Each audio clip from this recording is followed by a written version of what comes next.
So for the month of May, here at the beautiful community, we're going to be talking about Jesus, our rescuer.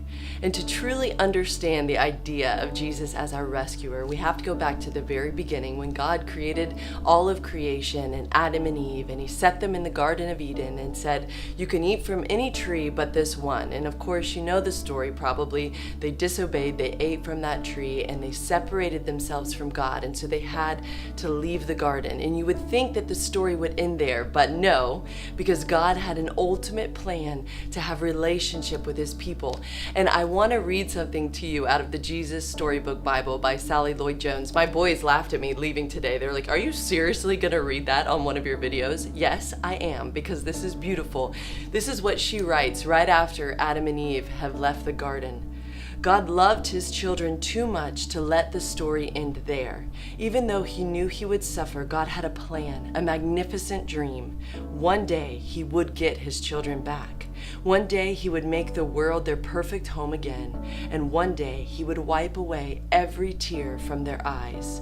You see, no matter what, in spite of everything, God would love his children with a never stopping, never giving up, unbreaking, always and forever love.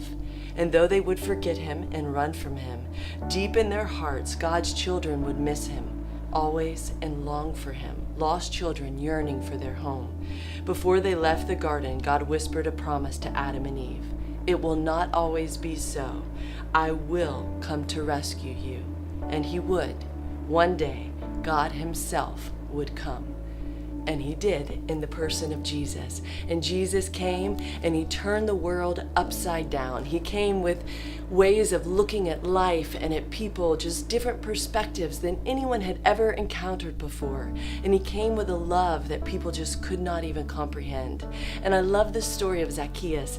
Jesus is walking with a crowd of people because people were just drawn to him. Everywhere he went, people followed him. And there's this huge crowd of people, and Zacchaeus was a tax collector.